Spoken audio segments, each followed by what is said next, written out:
welcome to Seriously Loco, the Seriously Crazy fan podcast for El Paso Locomotive FC, proud member of the Beautiful Game Network, and brought to you by Roughneck Scarves and Icarus FC. I'm your host, Phil Bakke, and I'm joined tonight, we've got the full crew. I'm joined by my co-host, Mika Burrell. Mika, how we doing? Doing all right. It's been like almost a month, so it's nice to be talking with you all and talking Locomotive, even though it's a little bit grim. So yeah, it has been a little while, but obviously a lot going on, which we'll get onto. Maybe I hate to say this, but more so going on for us as a podcast than maybe the team. But honestly, but we're also joined by our co-host Christian Canales. Christian, how's it going?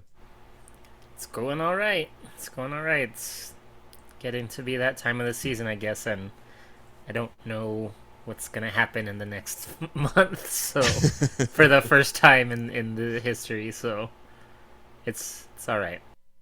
Yeah.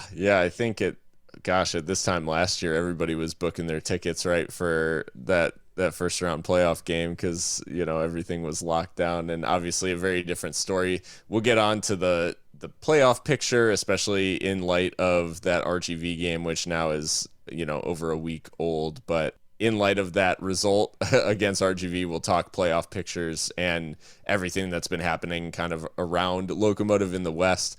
We'll look ahead to a big game against LA Galaxy 2, and then we basically let this episode be driven by the listener questions. So listeners on both Instagram and Twitter sent in a bunch of questions or comments or thoughts, and so we're just going to kind of let those guide our discussion tonight. And you can, if you want to participate in the future, you can send your questions in when you see either on our Instagram story or on Twitter that we're looking for questions or comments. You can always send them in.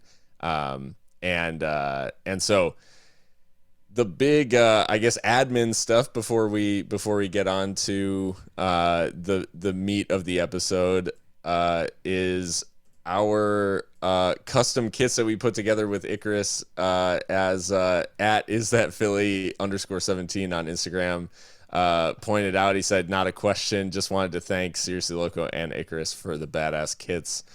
3 fire emojis. But guys, we've got the kits. They are either on their way to you, or a lot of you have been able to pick them up at games. They're they're real and they're spectacular. facts. They are very, very nice. And shout out to everyone that ordered one. I mean, it was we've been keeping a spreadsheet of everyone who ordered them, but to see them actually like arrive at my house, it was like this giant 20-pound box, and that really like set in just how many people support us. So that was really cool. But yeah, if you haven't gotten your kit yet, I've been sending out emails. Get at me. Would love to ship it to you or meet up with you if you'd like it. And just let us know. There's still a couple in my custody, and love to get them to everyone who ordered. Christian, I'm not sure. Have you gotten yours in hand yet? Oh yeah, me and the whole fam. So, just waiting for a time when we can all get together and take pictures with that, because I think that'll look really nice.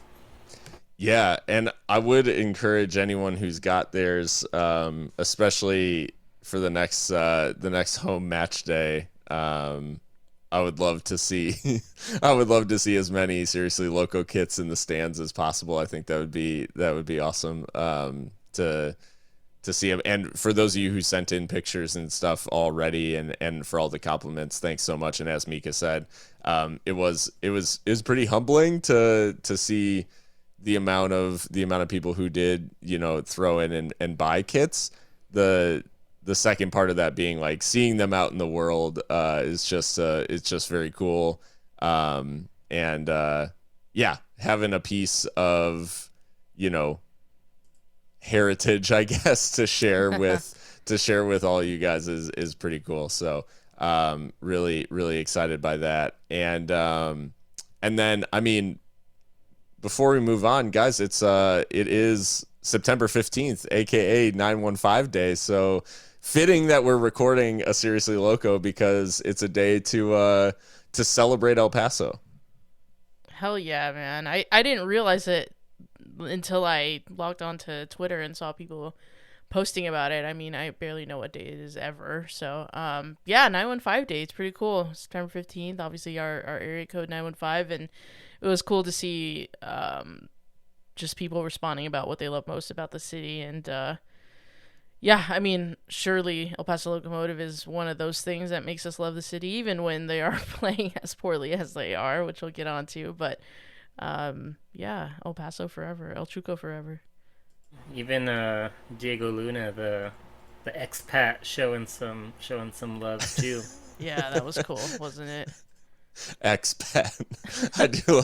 I'm gonna have to form a group, me and Diego and others. The El Paso expats, which is a play on the Patriots, I guess. But anyways, well, Christian, I wasn't sure how we were tying things in, but we always kick things off with Christian's question. So I figured I'd throw it your way before I get too deep into anything else.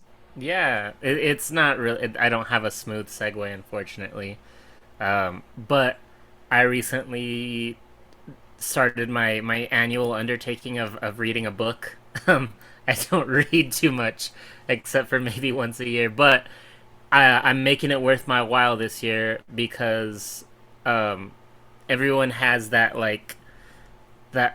very ponderous tome of a book that they're like, I'm going to read this one day, but when it comes time to actually maybe start it, you're like, that seems like a lot, so I won't. So I'm wondering if what that is for you guys, that one book that you tell yourself you're gonna read one day, but it's just like the biggest undertaking that you can imagine. I have an answer to this, but I'm gonna give myself a little bit of grace because I have started it. It's just still like a whole process, and that's Inverting the Pyramid by Jonathan Wilson. I mean, it's like a seminal football history book, and especially about tactics and formations and stuff, and he goes like super in depth into the history, and it's obviously really well researched, but it is a slog at times because it's so in depth. Slog makes it sound really bad, like it's not a good book. It is. It's just a lot. But I'm a nerd and I will finish it one day. But it's on my nightstand collecting dust at the moment because I haven't picked it up in quite a while. For a period of time in college, I want to say that book was The Count of Monte Cristo, like the unabridged version of The Count of Monte Cristo, where I was like, I would start it and then it's just so like I don't even know how many pages it is, but it is intense, it's long, and it took me I want to say years plural to like actually get through it. Because it's so big, but I will say, if anyone has ever thought of undertaking it, like in terms of payoff, I don't know that there's a better book out there. I will give myself a little pat on the back as well because I did eventually finish it. But for a long time, it was my nemesis where it would just be staring at me from the shelf of like, you gonna do this or what's, gonna get off your ass or what's the deal? So I don't know what the current version of that book is though for me, because I feel like I will say there was a period where I was like, oh, I'm gonna read The Divine Comedy, and that was one where I was Dante? by Dante. Okay. And I was like about hell.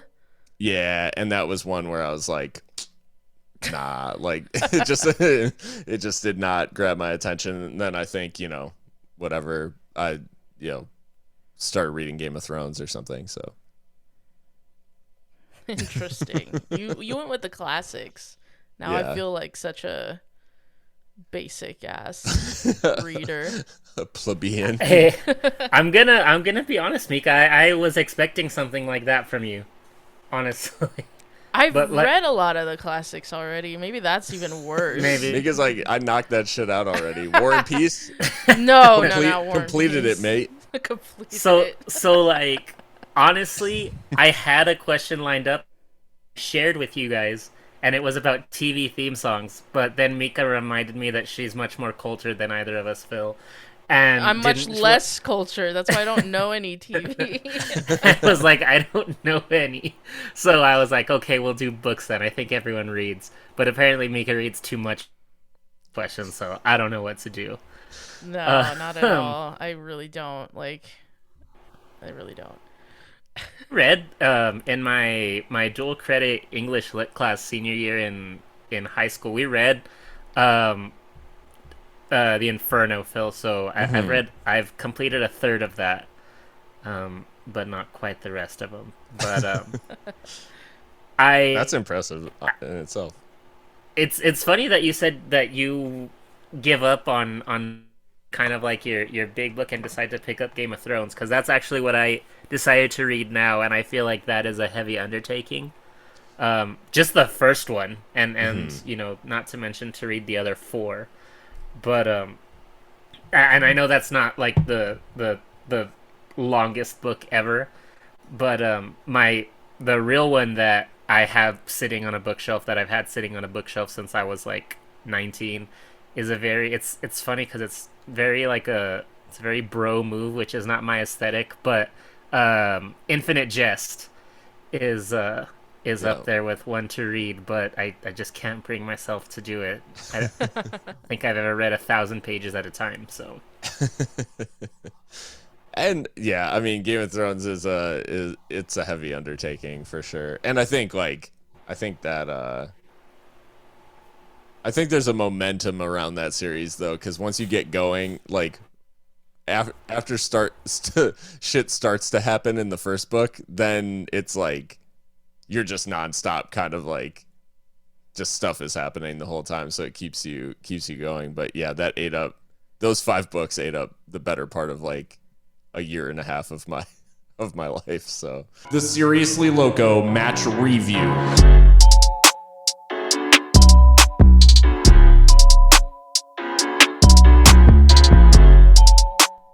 in terms of eating up time of our life, Locomotive struggled in a 2-0 loss at home to RGV about a week ago now. Well, just over a week ago now.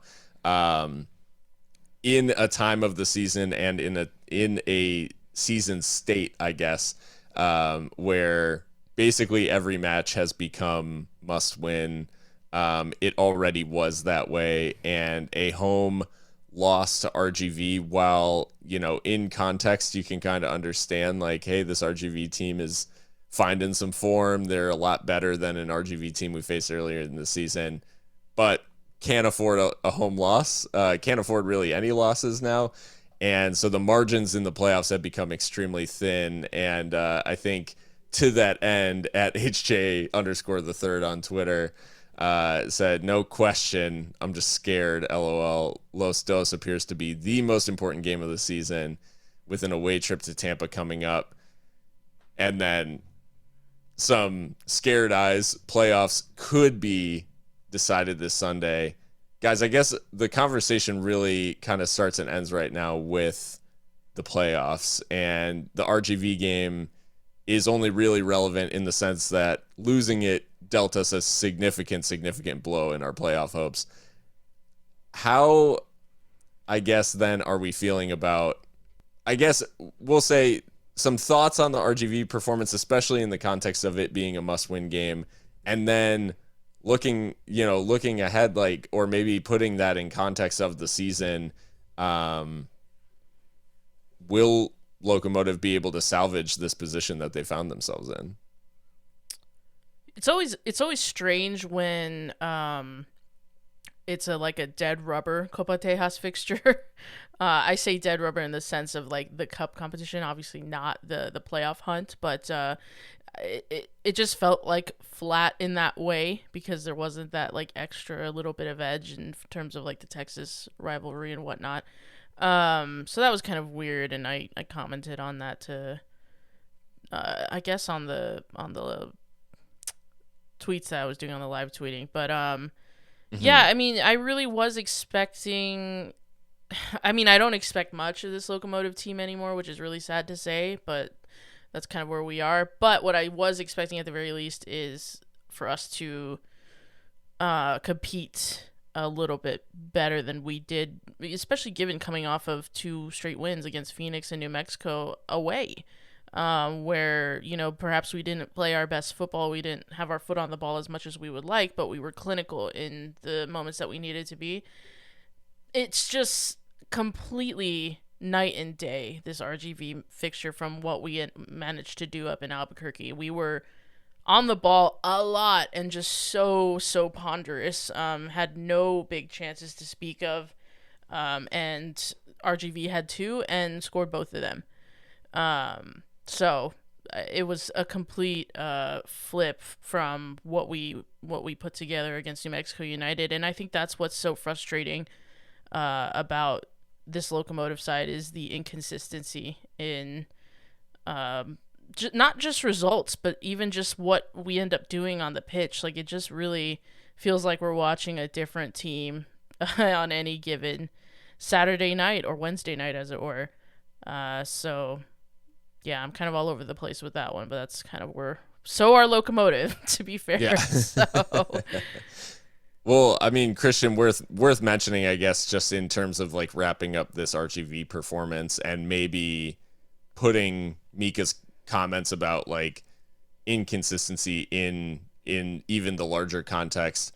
In this particular match, Cristiano Francois and Yuma are the only players that post above a 7 rating on FOTMob, and that is kind of the issue with Locomotive, is those good performances seem to bounce around from player to player to player to player, and it's never really consistently 3 or 4 or 5 players getting above a 7. It's like these 2 players were good, and then the next game a different 2 players were good, and then the next game a different 2 players were good. So I mean, this RGV performance kind of seemed to fit in that same category. Yeah, and it keeps happening, and you know, even in games where we are able to take away a point, that's the case. And it just makes me feel like any game that we've drawn this year has been based on luck, you know. Even some of the games we won, particularly I think the New Mexico game it was, where, you know, if they were just like a tad better finishers, New Mexico, like that whole story is flipped. So there have been very few games this year where we have been the all-around better team. It was happening at the beginning of the season. But in the second half of matches, it's been really, really rough. It's yeah, there's definitely been something to that. I guess in this particular match, it was late on rather than like right after second half kickoff. But there's just been, and maybe it's an oversimplification or something like that, but it does feel like often, and maybe this just goes into it, like the inconsistency isn't just about each performance, but it's also about not being able to build on any sort of, like, not being able to take any real momentum, even when we have what seems like it should be like a turning point sort of victory. And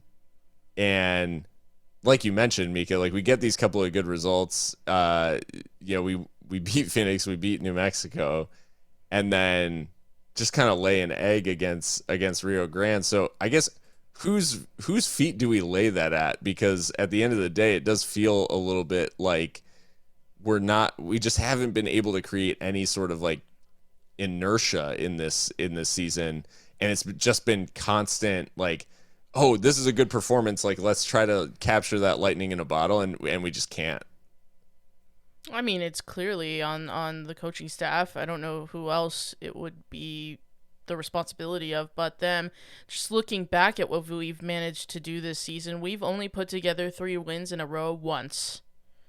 And that was in April. April going into May, Loudoun United, FC Tulsa, and LA Galaxy 2, who we'll get on to. Sure. Just that one time is our maximum for wins in a row. I mean, we did go on that winning streak in May and June, or not winning streak, excuse me, unbeaten streak. But that was, win, draw, win, draw, win, draw, win, draw.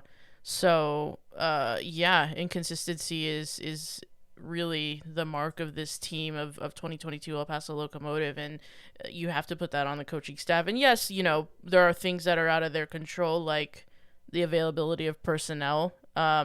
We understand that. But every manager and every team deals with those issues throughout a season. You have to plan for that.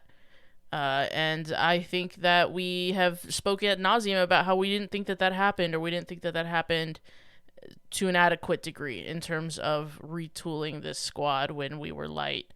And, signing deals and signing players that made sense and were done promptly, quickly enough to make an impact now. It seems like a lot of planning is being done for the future when that is not what we were told or what we were sold, if you will.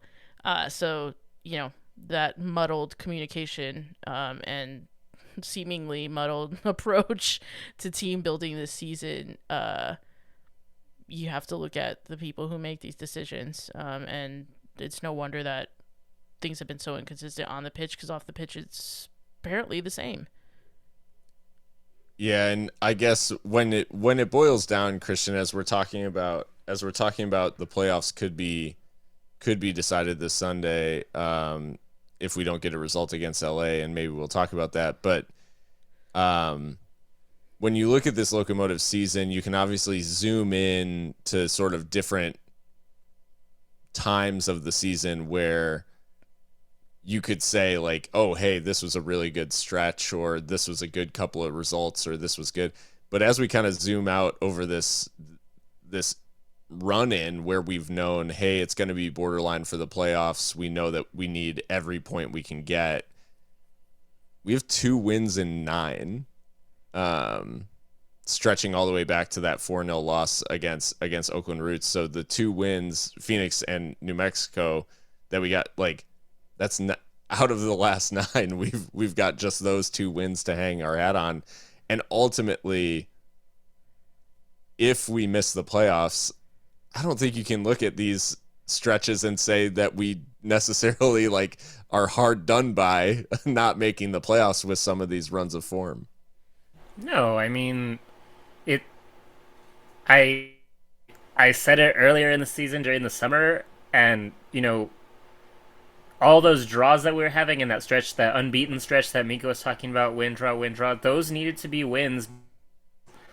We weren't playing like a playoff team at the beginning of the season, so you can't get away with skating by later on in the season. When you dig yourself into the hole that we did in the first, I don't know what fraction, 4th, 3rd, 5th of the season, those first like 5 or 6 matches, you've got to be perfect from there. And the Locomotive have been far from perfect since then. So, yeah, I don't think that's a harsh criticism or a hot take to say that this isn't a team that deserves to make the playoffs. If they do, awesome. But, like, it's also a team where if we get bounced in the first round, I'm not surprised. Because that's just who they are this season. Yeah, it's it's gonna I guess it's set things up to be quite interesting here, as LA Galaxy 2 does represent really a knockout game, the first of a few knockout games that Locomotive are going to face if they even want a shot at making the playoffs. And yeah, I mean, I guess we can go into maybe talking about LA before we go into more of the listener questions portion. The Seriously Loco match preview. Talking about this LA Galaxy 2 game, it's the start of what is now, Mika. It already was this, and you've heard it, in Europe said a lot of times in the run-in, whether teams are trying to win a title or go to Europe or whatever. But it's, we've got 4 cup finals left, and it is basically, in order to make the playoffs or even have a shot at making the playoffs, Locomotive have to start with a win against LA Galaxy 2 with a view to winning the next 3 games as well. Yeah, 4 cup finals, as you said. And this LA Galaxy fixture always gives me pause because it's so extreme. Of the 4 meetings that we've had with Los Dos, someone gets shut out every time. So last time when we hosted them in May, 4-0 to the Locomotive. Before that, when we absolutely dropped a shocker after qualifying, 5-0 LA Galaxy in last October. Before that, 2-0 LA Galaxy, October 3 years ago, and then 3-0 in our first ever meeting back in 2019. So 3-0 to us. So, I mean, an extreme fixture, one that is hard to predict in terms of who is going to be the one doing all the damage. But, if our recent form tells, we shouldn't be taking this lightly at all. And that's such a kind of sad thing to say, with all due respect to Los Dos. But, it's a must win. It is an absolute must win. And going on the road, we've been absolutely shocking on the road. One of those goal scorers against LA Galaxy was Diego Luna, who's no longer with the club, of course. And I think LA Galaxy are looking at us like lunch, honestly. I mean, this Locomotive side is a soft touch right now, and it's far too easy for them to give up on games. I mean, one thing that struck me about RGV, actually Christian might have mentioned it to me in the press box, and it just kind of struck with me, but bringing on Edison Ascona with 10 minutes and extra time to go for Dylan Mares, who was highly influential.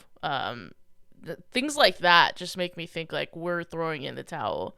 Edison Ascona's not even with the club anymore. I mean, just weird things. And, we have praised Touch on this show for his ability to change the game and make substitutions that are impactful. But lately, when we go down, heads seem to drop, and it just looks like we can't really be bothered with some kind of a comeback. And that's a problem when you're going on the road to a team that can put a hurting on anyone when they're up for it. Yeah, I think it is interesting how a substitution can have a vibe attached to it of, is this a go for it especially when you're trailing? Is this a go for it substitution, or is this just a, hey, toss some fresh legs on and maybe hope that it makes a difference? But in the back of your mind, you're thinking this isn't really anything. This isn't where we need the extra influence, or we're taking off a player who's been really good. So I guess I was glancing at LA Galaxy's situation, because obviously they're with them being a 2 team, there's always the concern of when does the 1 team play, and could there be a situation where we see a handful of first teamers come down, and LA plays the day before the game because it's a Sunday, I believe that. So Sunday we play Los Dos in LA. Well, LA, their first team plays in LA on Saturday. So anyone who's unused in that game, if they're connected with the youth, there could be people who are then just told oh, hey, we're going to get you minutes in the reserve game. So we could end up seeing, folks who didn't come off the bench or were, didn't make the 18 against Colorado, they could influence our match as well, which obviously not great. And Christian, it's been like a running joke on the USL show, but I mean, we've all experienced this firsthand with the 5-0 or whatever that was last year. There's something about going away to LA where they actually don't admit fans into the games. There's something about it that almost feels like it's a black hole for, I think we think of crowds as being like intimidating and like giving energy to the home team and maybe drawing energy from the away team. The emptiness almost seems to draw energy from teams that visit LA Galaxy too. Yeah, I mean, I can imagine, obviously I'm no professional athlete, but I can just imagine like when it feels like I have to imagine it feels like a preseason friendly, and so like the vibes are just different, I guess, I would imagine it's hard to like work yourself up the same as if a traditional game day atmosphere. So maybe I would think that there's likely something to it. And honestly, out of the 4 meetings that we've had, all 4 times it's been the home team that wins. So we haven't won either time there, and they've lost both times they come here. So, maybe El Paso gets kind of spooked by the no fans, and Galaxy 2 can't handle the stadium atmosphere. Maybe that's what it is. I don't know. Well, with 1 win in 9, LA Galaxy 2 is one of the few teams in the West that is in worse form than Locomotive. So despite that record, and Mika and Christian, you both mentioned it, in terms of us struggling to get results there, and by struggling, I mean losing every time we go. Do we think that we have a chance, I guess, on the road? And do the Phoenix and New Mexico results belie any sort of turnaround in terms of like maybe we've changed our approach a little on the road and maybe we're reaping the benefits of that a little bit? Not the Phoenix match, but the New Mexico match. New Mexico, yeah. No, I figured that's what you meant. I just, it's hard to put any faith in this team right now because of we just don't know what Locomotive's going to show up. Is it going to be the one that's passing crisply and starting brightly, or is it going to be the one that's just jogging around and not getting touch tight to guys and trying to take the ball and impose themselves? I don't know. I mean, New Mexico, great win. Obviously, you always want to win the derby. Really don't care what the circumstances are. You always want to win that match. But we did kind of smash and grab that one a little bit, I think. I think New Mexico actually did have a lot of impetus on the ball, and we were just clinical with the chances that we did get on the counter, which, ironically, like, I don't think that's the way that Hutch necessarily wants to play, if you asked him. So I love that result for us, but I don't want to draw too many conclusions from it because otherwise we're absolutely shocking on the road. And you would think that there's enough talent up and down this lineup to beat an LA Galaxy too, but they've not given us any reason to give them that benefit of the doubt lately, unfortunately. The New Mexico result away obviously feels pretty big, as Mika was mentioning, but at the end of the day, it was really about Lucho grabbing a couple of goals, and maybe not necessarily anything we were doing to limit what New Mexico typically does. I mean, they hit the woodwork a couple of times. Like, they probably should have scored from a couple of situations. And yeah, so even from the perspective of, hey, good away performance, even some of these smash and grabs that you see, in the big leagues, it really wasn't. It felt like we rode our luck a little bit, and then all of that kind of comes undone against an RGV team that, they aren't gonna demand a ton of the ball. They're gonna sit back and try to hit us on the break, and then did. And Yeah, so for LA Galaxy 2, I think the concern is twofold. Like, will the squad be up for a match when they've taken this big, like, demoralizing hit against RGV? They're entering the the, like, whatever sensory deprivation tank that is Los Doses Stadium. And like, I just think those factors don't fill me with a ton of confidence going into this one. Plus the specter of potentially a couple of first teamers like making their way over for the game as well, and just increasing incrementally like the quality of the squad. So yeah, it's just, I don't know, we're making some kind of cocktail, and I don't know if I like it too much. Whatever it is, the factors are not adding up to something tasty for Locomotive at the moment. We're about to see Ricky Puig hat trick on us. If Ricky Puig played against us, I would stop watching USL Championship forever. I'd be like, yeah, I thought you were gonna say I would cheer for Los Doses. Secretly. Honestly, respect.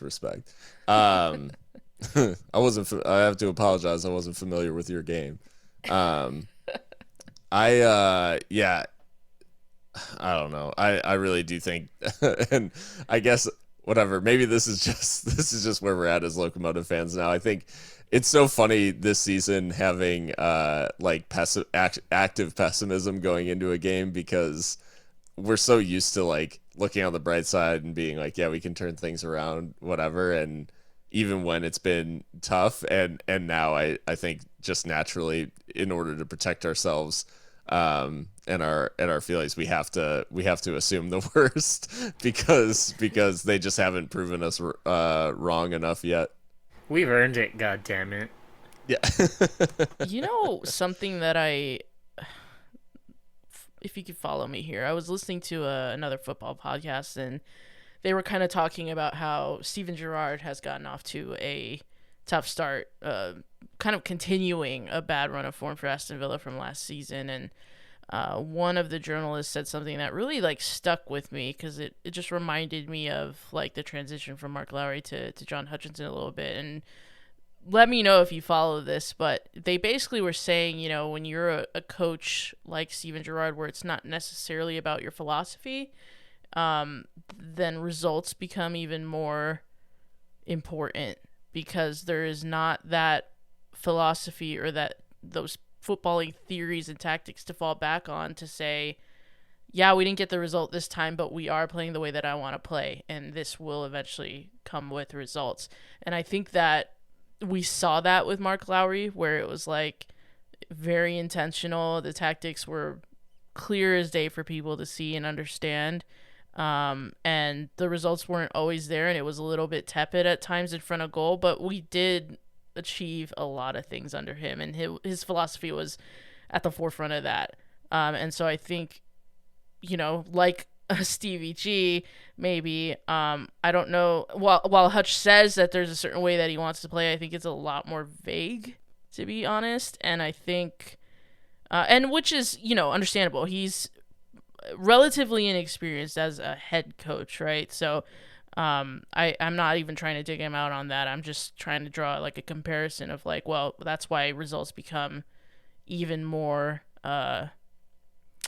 unavoidable to focus on, because if we don't have like a philosophy that we're trying to track and say like, okay, this is building into something, even if the results aren't coming, you know, it's just one of those things. I think, I don't know if that makes any sense, but it just reminded me of like, I think people had more patience for Mark because they could see what he was trying to do. No, I absolutely get that. Like, especially like as a teacher, you know, like if you look at a student's work and like they're showing their work and you see what they're trying to do, it's a lot easier to accept. Okay, like you're trying. I see where your head's at. You're heading in the right direction. Whereas like you see a student turn in their paper and it's just like A B C D A B C D A B C D, and it's like, what are you doing? Like what? Why should I want to help you? And like to the analogy, like why should I want to? Why am I going to accept this? If I have no idea if you're even like trying, and not that I don't believe that John Hutchinson is not trying, but it's just I don't get what we're going for here, and so why should I be engaged if I don't understand what's happening? Right. I mean, it's like, now that I think about it, there's a lot of examples of this. I mean, big clubs have patience for Antonio Conte because it doesn't matter what it looks like. He gets results and he wins trophies. Ralph Hasenhüttl, like, people are like, we don't know if he's a good coach or not. Southampton stick beside him because the theories and the tactics are clear as day, right? For better or for worse. I mean, we could talk about my man. I'm gonna stick beside him.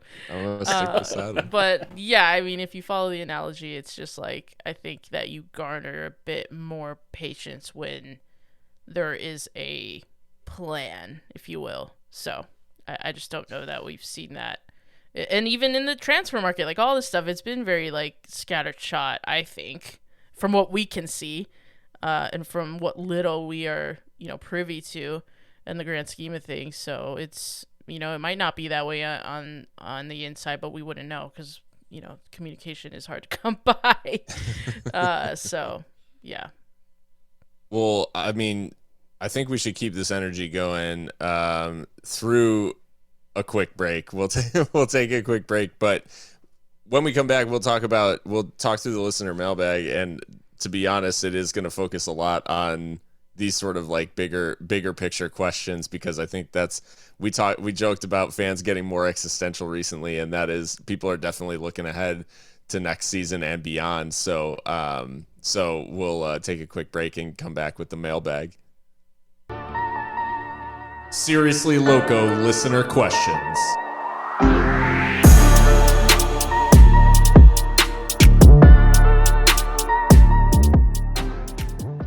Welcome back to Seriously Loco. Well, guys, we got a handful of questions on both Instagram and Twitter, as I mentioned at the beginning of the episode. So we'll run through some of the mailbag stuff and just kind of try to pick through. We're gonna pick through the bones a little bit of Locomotive and see how we're feeling about things. But we'll start things off. We got kind of two questions around like the same sort of axis. So both of these came from Instagram. So at NL Brown 2005 asked, if Locomotive make the playoffs, does Hutch get a second season?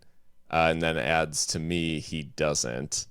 And then from at Gabaldon Art on Instagram as well, just said, are we just spoiled and this year's struggles are more rooted in reality considering a new coach / new team? So we can kick things off however you guys want, but I guess we got to answer the first question first, and then we can kind of go from there. But I guess maybe we even simplify the first question. Would you give, regardless of how the season ends, does Hutch earn a second year in your eyes, or is it time to move on? And does making the playoffs change how you feel? Like, is that the line? I think that what I think will happen is, I think regardless, and we said this before, regardless of whether or not he makes the playoffs, he's still here. What I do, is that what I would prefer? I think my decision would teeter on whether or not we make the playoffs. Like we said, the play hasn't been great, and I don't think we've earned the playoffs. But if we do get there, I think that you can't ignore the fact that the milestone is like accomplished, regardless of whether or not it was pretty.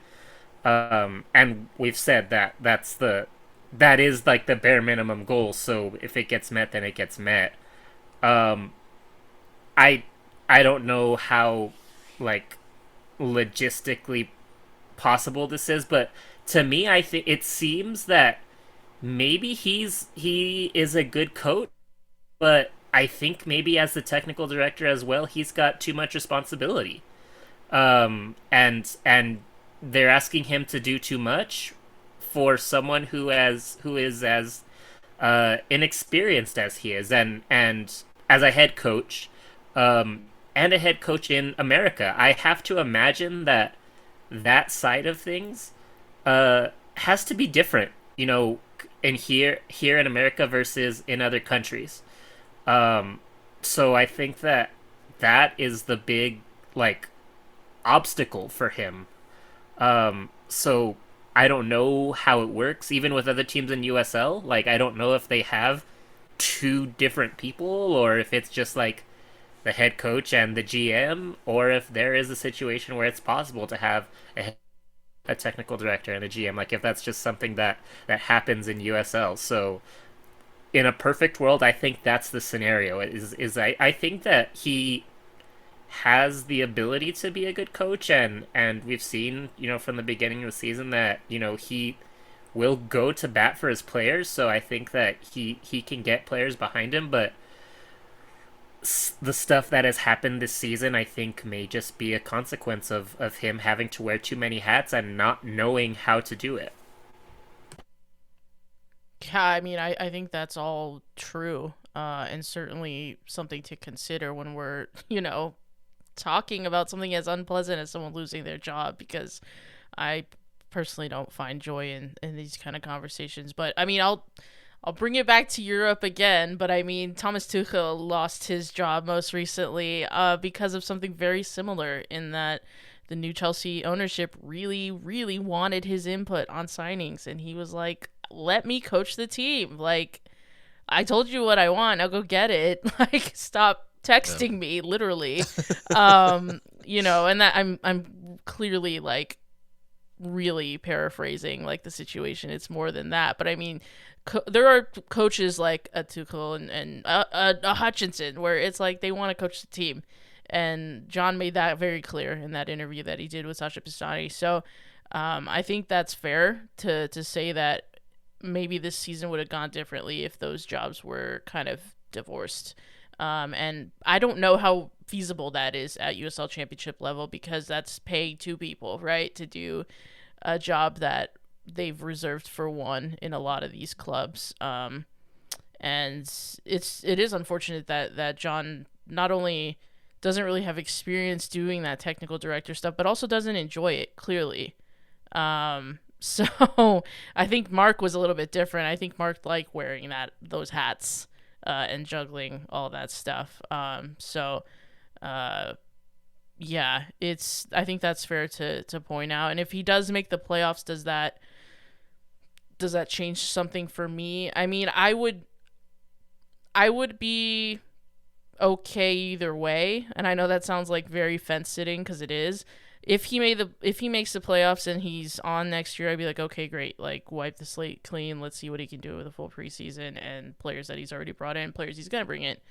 Great. If he doesn't and he's sacked, like, okay, like, you know what I mean? Because that's what happens when you don't meet the bare minimum standards. Like, I wouldn't be bothered by that either, I suppose. But as for Patrick's question, are we just spoiled? For sure, like, we know that we're spoiled by success, definitely. I mean, there's Mark's left a legacy in such a short time, and your struggles are definitely rooted in some of those just growing pains. We've seen that too at the very highest levels, that eventually things come together, but there are growing pains when you're trying to like build something. But for me, what's really like unforgivable, I guess, is like the Richie Ryan saga. And I know that's not all John Hutchinson, but like that to me is just like a black mark on the history of El Paso Locomotive. And I know that sounds dramatic. I'm not trying to be. It's just like that whole thing to me was really upsetting. And I think that we need a clean break from that in a way. Because for sure, I think Richie will be moving on. I think a lot of veterans in the locker room are moving on, and that's probably a conversation for another podcast, but sorry if I was a little long-winded with my answer, but it's like either way, if he stays, if he goes, I understand it either way. I think he'll stay, to be honest, and if he made the playoffs, you could argue he earned it, but yeah, that's kind of where I am with it. to add on to answer Patrick Gabaldon's question is these are these are common issues, but goes back to what and all of us have been saying since mid-season is it's not what we were told. Like this was not this is not what we were to expect from this season.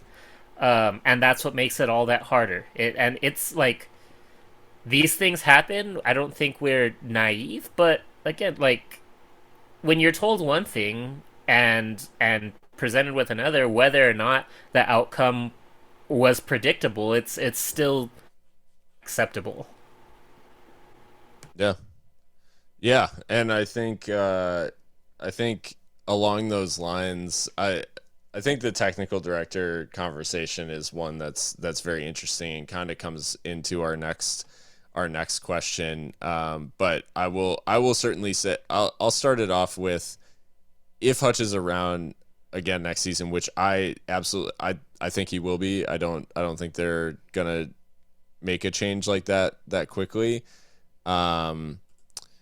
But if he is around, I'll be fascinated to see how the roster construction goes, because that for me, as you guys mentioned, I think the technical director question, I think it needs to be asked of the hierarchy. Like I think they need to address the fact that, hey, the coach was, comfortable in an interview saying that like, hey, I don't really like this part of the job. So like, how comfortable are you guys keeping him in, those duties?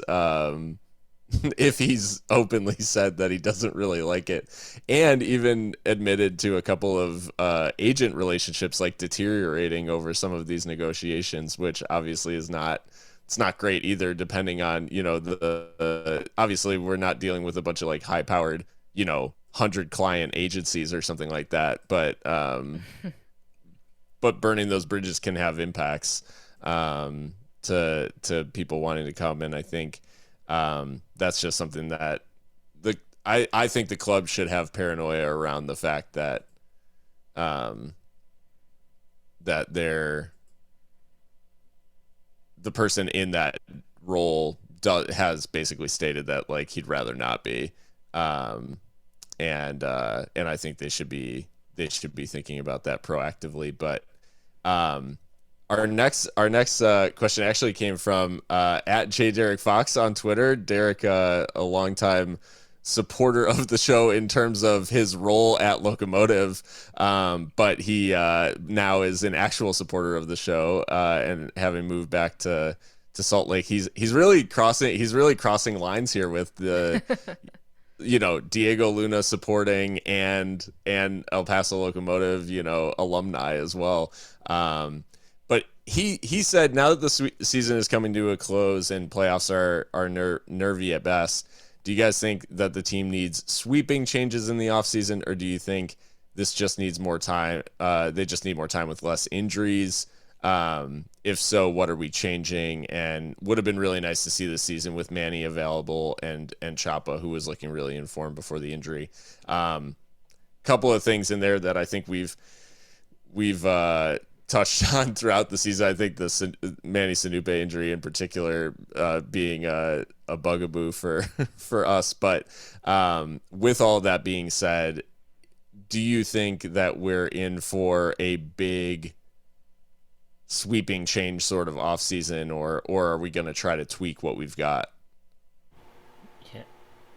I don't think that anyone would argue that, having Manny or Chapa in for the season would have changed things, but like we've also said before, like that doesn't excuse the way things have gone, because your job is to prepare for those sorts of things. So I don't think anyone, I think any agree that things would have been different with them. But I also think that there are going to be a lot of changes, partially by necessity, like you said. Yuma and Richie, I think regardless of what would have happened this season, are ready to move on. So those are two really big holes to fill on the pitch and in the locker room. So I think that's for sure. Evan Newton's here on a loan, so that's another huge thing to consider. Really tough start to the season, but after week 6 has arguably been the best player on our team consistently. So, just with those 3 alone, I think that you can say that is a humongous turnover in the locker room. So that's not considering anything else that might happen. So yeah, I think that next year's team is going to be completely different than what we've been used to the last 4 years. Yeah, I would have to agree, and I think that's not even Locomotive specific. That's just a USL Championship thing, fortunately or unfortunately, I guess. Yeah, there's going to be a lot of turnover naturally. And I think some of the players that will be moving on, I think it's going to hurt some fans. Like, there are some people in this squad that have been around for a long time that are building legendary status, if not legends already. And we will see, I think, just how important it is to have veteran leadership and quality on the pitch. Because I completely understand John's desire to make the average age of the team younger. I think that's smart. I think that's reasonable. But I just have a fear that we're going to do too much too soon. Maybe not of our own accord, maybe because these players want to move on, or that's the way that their contracts are set up, and that might be a bit painful. But yeah, I think sweeping changes are going to come regardless of what the team needs. And less injuries would be nice too. I think like that is actually a legitimate line of inquest. Like, why have the injuries been so bad? What are we doing? Are we really that unlucky, or are we pushing people past their zones, of the red zone, as it were? Like, I mean, I don't know how like built out our sports science department is, to be fair, but like, we do have like Texas Tech on speed dial apparently. So right. Like, figure it out, because it's not good enough. Like, been some serious injuries this season, and it's just, I don't know how much luck or like mismanagement, and that sounds really bad to say, but I don't know how much that mismanagement of like workload plays a role. So something to look at in the off season, I think. It's kind of reminiscent a little bit in terms of the injury luck specifically. It's a little bit reminiscent of Marcelo Bielsa and his first season at, well, insert club here, but Leeds in particular, where they were. Now, what I would say is that Leeds team was like top of the championship, I think, at the time when they started their injury crisis, and then once it started, they fell off, or they were like in the playoff places, that sort of thing. But yeah, the reality is like I think we're in for, as you say, Mika, like I think we're in for sweeping change whether we like it or not. I think that's more so the concern, is like we're not deciding to make a bunch of changes necessarily. A bunch of changes are going to be made, like whether we're on board or otherwise. So like my whole concern is just with it's with the recruitment, to be honest, because I think we all know that it's coming. We know that it's going to be a lot different. I think we've talked on the show about the fact that the squad still looks and feels, from a personnel standpoint, very much like the team that was in the hunt for like one of the best teams in the Western Conference last season. It hasn't changed. There's been plenty of change for sure, but there hasn't been so much change that it's unrecognizable.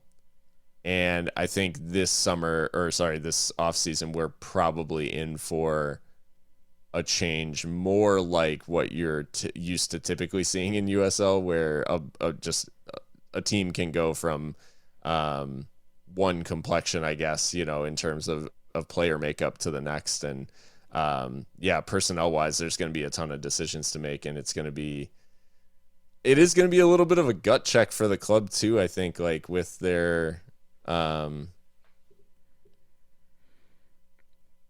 with the fans and their connection to a handful of these players. Like we'll see how the club handles it. Now, obviously I hope they handle it with with grace, as we've seen they've not always been super proactive about making sure that departures are well handled and all of those things. So True.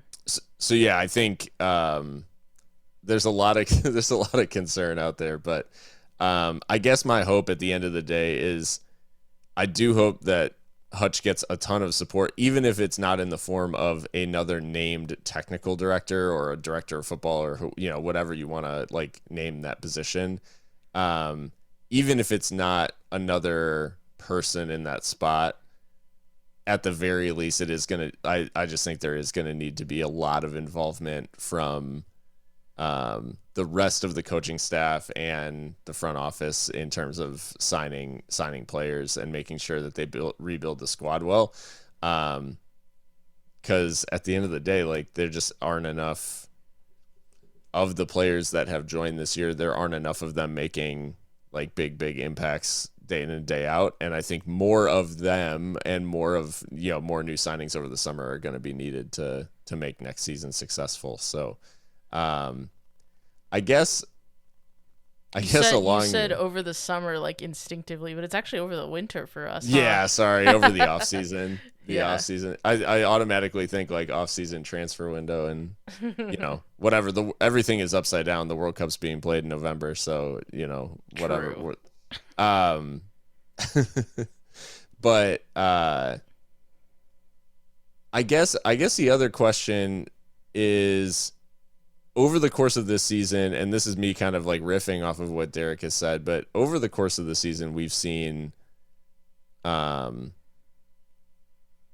obviously the breakneck start in terms of this is how we're going to play, regardless. And Mika, you were mentioning philosophy, and the playing philosophy being, first and foremost. And I think like, when we spoke to John, that came through. Like, it felt like that was what he wanted. I guess, do we feel like Hutch's philosophy and his like playing style, his desired playing style, has actually stuck around? Like, are we seeing, like, is Locomotive playing in the way that he wants to play, or are we now in the business of like, we're just kind of playing the best available 11 and trying to like play somewhat to their strengths, like, rather than to Hutch's system? Yeah, I mean, I haven't looked at the numbers lately, but at least when we were decent, underlying numbers were always good. And even in some of these defeats and draws, like, we've dominated the ball and, just try to assert ourselves. It's just more of like, once we go down, that it kind of goes downhill. So in that sense, like, I guess you could say yes, we have tried to stick to what we want to do, which is control possession and play the ball on the ground. But it's just been too, I keep saying this word because I don't know what else to call it, but it's just been like too inconsistent in terms of application. And I think at sometimes he has, maybe, I don't know if it's intentionally or just game state, but has compromised on those philosophies a little bit. I mean, New Mexico United was absolutely not like classic Locomotive in any sense, in my opinion. And we ended up getting a result there. So, make of that what you will, I guess. But I think it's tough when you're trying to impose your style on players that have been schooled in the way of Mark Lowry for 3 years, and then as well as like kids literally that we have loaned. I don't envy that, to be fair. I'm sure that is very tough, but yeah, I think underlying numbers have been okay, but we have like compromised a little bit, I guess, would be my short answer. Yeah, I think that's where, because I was just thinking back on like what you said about philosophy, and I think Hutch like really came in strong with like, this is my philosophy, and I think we're gonna play stuff that like the USL has never seen, that sort of thing. And then opening the season the way that we did, it felt immediately like, okay, well, these are growing pains. Like I think we all kind of said like, hey, the underlying numbers are good, and you know, the wins will come. The defense needs to sort it out, sort of thing. But we've struggled with different things throughout the season, and I guess you know, there's been so much variability, and I guess this is bringing it back to the opening question in terms of like, are we spoiled, or is this Hutch, and does he deserve it, like, more time? Is like there's been so many variables that it's almost a hard season to judge off of, because new coach comes in and, you know, worse placement than we've had. A bunch of new players come in, you know, some make an impact, some don't. And then a bunch of the players who we were counting on aren't available for a lot of the season, or leave the team in some way or another. So with that many variables, do you just kind of default to, let's give them another season and see if it's better, and we can eliminate more of the variables to say, if it still isn't great next year, then we know that it was partial, you know, that it was at least like mostly down to him, rather than this year where we're like, we can point to any number of things and say, well, is it because our first choice right back, like, you know, went back to the UK? Like, is it because we binned off like our former first choice right back? Is it because we sold Diego Luna midseason? Is it because we, like, there's all these different kind of factors that we could point to, and maybe Hutch gets some grace just because it's tough to isolate like that. Oh, well, he's the issue. Yeah, I guess what I'm getting from what you're saying is that presumably there will be more of like a Hutch's team look to the squad next season, and so the variables get minimized, you'd think, and then we can really judge them. Where it's like, yeah. And you could say, like, I mean, obviously anything that happens from there, you could say like, well, it is your team after all, you know. The availability stuff you're never going to fully get over, and you just have to, I think coaches just have to adapt to that. Like, injury problems can be a mitigating factor, but maybe not. I think that's fair. I think that's perfectly logical, where it's like some of the distractions will presumably be removed next season and we can really judge. What I would say, and this is not even necessarily my view, it's just from speaking with fans and kind of taking the temperature of you know, the diehards, is that even though that makes sense, and even though maybe he is deserving of that grace, if you will, one aspect that I've spoken with some fans about repeatedly over the season is that they just have not warmed to him. Period. And I unfortunately, like, that is part of the job, is like people liking you. We've seen, like, you know, you gotta be like a Graham Potter almost. Like, it doesn't matter if you've not won anything, people like the guy, and it's gotten him a long, long way. On top of being a good football manager. Ange Postecoglou as well, like, adored everywhere he's been. You know, has so many Australian coaches, disciples, if you will, all around the world plying their trade and speak highly of him, as does John. And I've just gotten the sense from certain fans that, like, they don't feel a connection with him. And I think that that's another thing that really can turn the tide of perception, is if you're liked. And that may be unfair, but this is a public facing job. And that's just kind of the way some fans see it. I've spoken with fans who've traveled to away games and said that they're not acknowledged by the coaching staff for even being there. And the, you know, away days in USL Championship are not like an hour's drive. You know, we're trekking. Phoenix is a trek. San Antonio is a trek. Albuquerque is 4 hours. Like, that's, you know what I mean? So yeah. They felt kind of underappreciated in that sense by the club and by the coaching staff. And he's not fist pumping at Section 105 like Mark Lowry used to do, but and that's okay. Not everyone's Mark Lowry, but I think that's another aspect of this that I just felt like should be acknowledged, is like, even we can logically dissect this all the way to the bone and say, you know what, he does deserve some time, but it's just like that intangible factor is just not there for him with certain certain demographics of Locomotive fans, if you will. And I think it's important.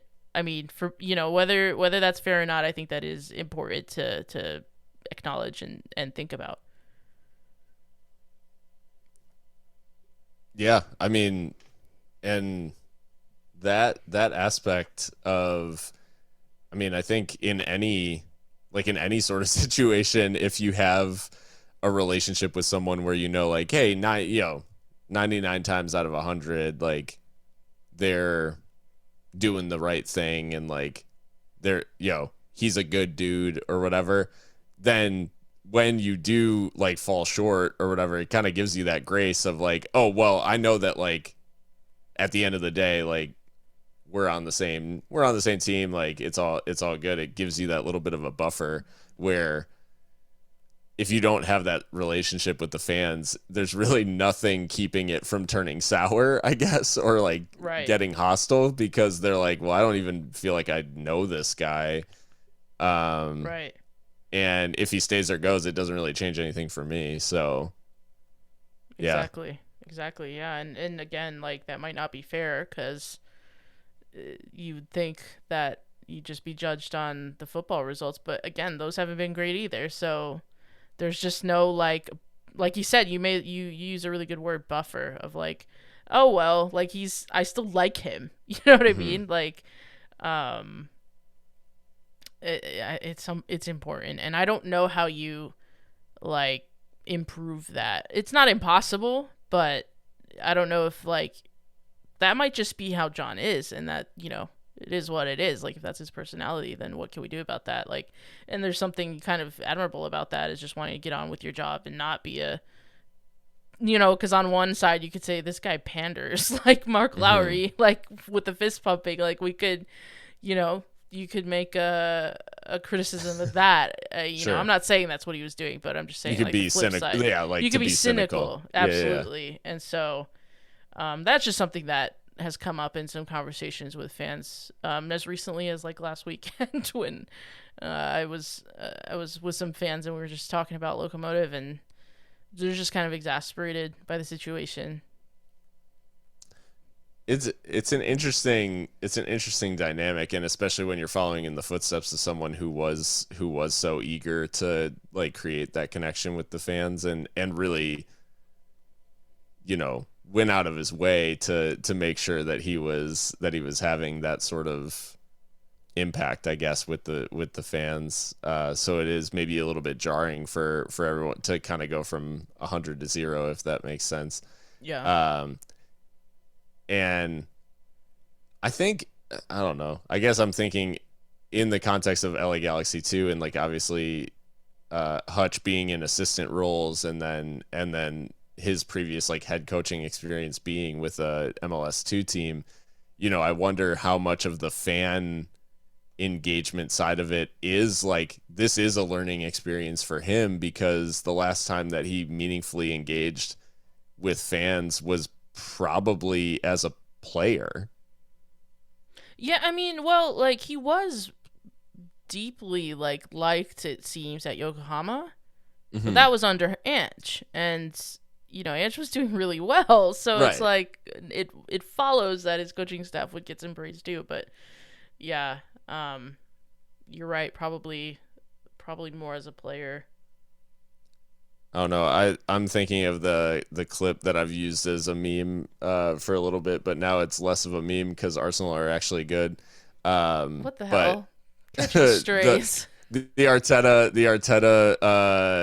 that little like soundbite of we have completely changed the attitude, the vibe, or whatever, or the energy. We've completely changed the energy, the vibe, and yeah, I think like there's something to that where, I even think about, I mean, the Emirates is an example, but Anfield is absolutely an example, like pre-Klopp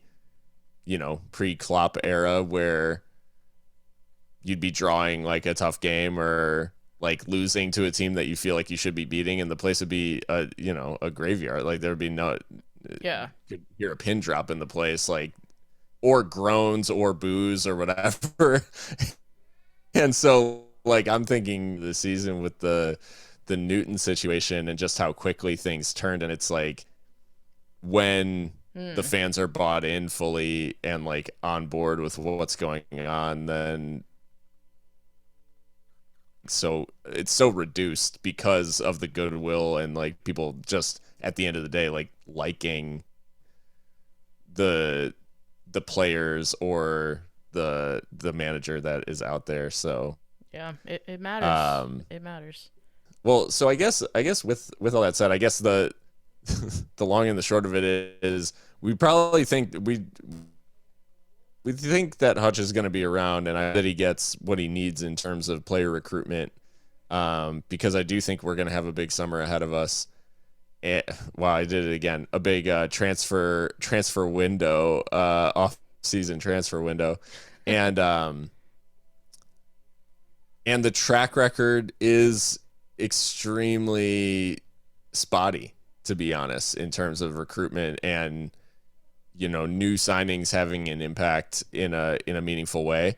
So I think the team's got to take this endeavor very, very seriously for us not to be having a similar or worse conversation this time next year. But guys, I guess by way of wrapping up, we did get a little bit of a question on a more local for 915 day. Patrick Gabaldon, aka at Gabaldon Art on Instagram, asked, what local eatery would you put in the stadium? He offered that. He said, I'd do El Cometa or Rafa's. But is there a local restaurant that you guys would want to see in the SWUP, or Dreamland want to see in Locomotive's yet unannounced unplanned future home? Christian, you've been silent. Yeah. Well, I mean, I have a very like bland response, because I feel like the Mexican food is kind of like the easy, the low hanging fruit. But let's get some dumpling, some noodles in there. Specifically noodles and dumplings, or some pho. I think that makes Ooh. some maybe not too desirable, in that like May to September stretch, but March, April, October, that can hit. No, I like those shouts. Something a little bit different. What would I put in the SWUP? I mean, those are good shouts from Patrick, the El Cometa. Although if you put in El Cometa, like that also comes with like fights on FitFam, I feel. So like I don't know if we want another one of those. A lot of long bands being handed out by Locomotive. Right. A lot of hooliganism on FitFam. What would I put? I don't know. I feel like you covered it. I guess like this isn't El Paso specific, but it's very Texas, and it's very like, we joke about it all the time that it hits after a win, but like a Whataburger Express of some sort would be fire. Like That would RGV might be sue killer. us, but like I'm pretty sure, and maybe Christian, you can correct me if I'm wrong, but I'm pretty sure, does San Antonio's arena have a Whataburger in it? Yeah, they Stadium? have. It's like it's not just like a stand, it's like a legit like restaurant, and restaurant in the sense of like how you see a McDonald's and a Walmart. Like okay. it's heavily branded or anything, but it is a spot with like tables where you're meant to go and sit and eat. So yeah. Not There we just like go. I order a burger and it's like a full Whataburger. Yeah. That or like we might I was trying to. we might actually have this already, but like a place to get like agua fresca or something. They probably already have that somewhere, and I just haven't found it. They discuss there. Yeah, they have it. Yeah, in one of the little carts. I was trying to think, and obviously I've been out of town for a little bit, so I'm like, I was like, fingers crossed, like these places aren't closed, but like, because with COVID, I guess you never know. But I guess like in terms of fitting the vibe of like stadium food, and a place that I've always enjoyed is Sabretooth, right there next to Hope and Anchor. Oh, nice. Because it's got that like diner kind of feel, so I think it would like translate well to the stadium. But their sandwiches and stuff are always just like so good, and they have like a couple of like, you know, like vegan options, stuff like that, so like people can, you know, get a little bit of a, you know, dietary restriction, you know, hookup or whatever. So so that was one that just like popped to mind, because I always liked that spot. And then me and Erica basically like we lived El Paso via the restaurants and bars, so like I would not, you know, if it was any of the I would just love to see I would love to see Dead Beach Brewery or like those spots like get How is like there a tap not? room in the stadium or something How like yeah? that. Like, How's there not and- like a locomotive lager? and at least sell the beer in Yeah, there. at least in one of the fucking beer stands, Yeah. like have it on draft or Yeah, something. those would be the ones that I would kind of call out as like, that seems like a no-brainer, because with all the breweries popping up in El Paso over the last, you know, 4 or 5 years. So I've got one more shout that isn't El Paso. Definitely Texas, and like having a Rudy's presence in the stadium would also slap. I love Rudy's. Not gonna lie. Not gonna lie. Some people say it's like basic, but I'm like, I don't care.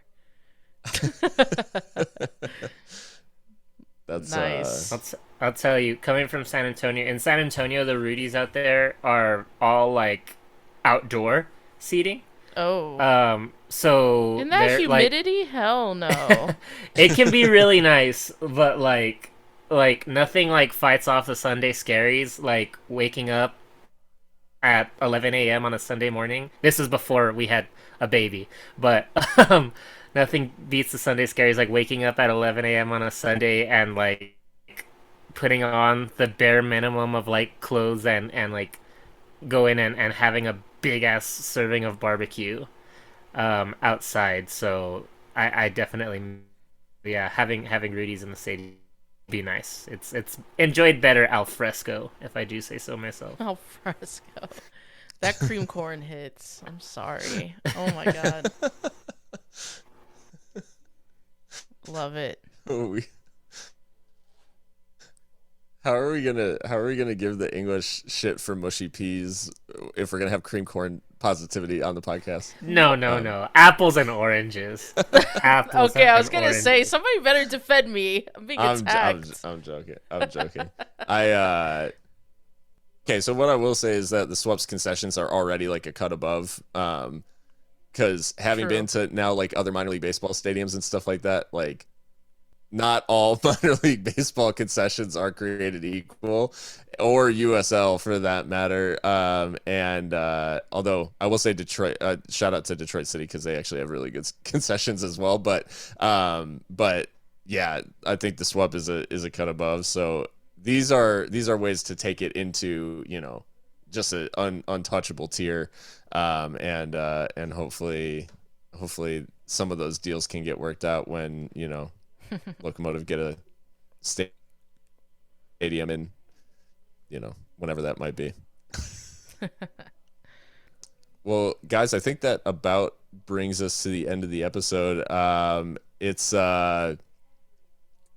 a little bit. I know like the energy is always weird when we're not, especially now. It feels so. I have this like cognitive dissonance of we should be like gearing up for this big, you know, like for a playoff push, talking about like, oh, like can we get like a home playoff game, that sort of thing, and being at this, you know, point where it's like, hey, if we don't win these 4 games, we don't even have a shot of making the playoffs, let alone, you know, trying to do anything else. So I think what we have to do for the time being is just enjoy each game as it comes and try to see what Locomotive can do.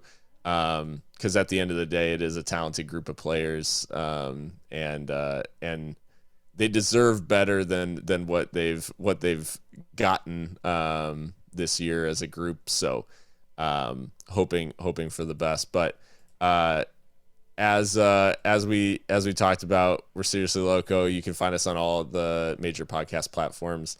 You can find us on Twitter, Instagram, Facebook,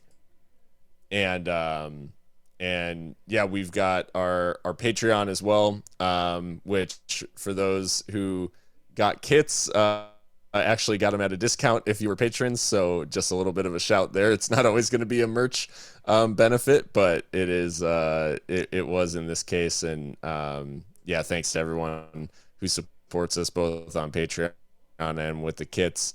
Send us all of the pictures of you and yours sporting the Seriously Loco kits. I want to absolutely just blast those out like across the internet and see as many folks in the SWUP wearing Seriously Loco kits as possible, and then we'll be back to break down what's next for the Locomotive, because this LA Galaxy 2 game will probably tell some tales, and depending on what happens across the West the rest of this weekend, there could be some interesting movement in the playoff race. So we'll stay tuned for all of it. But until then, stay loco.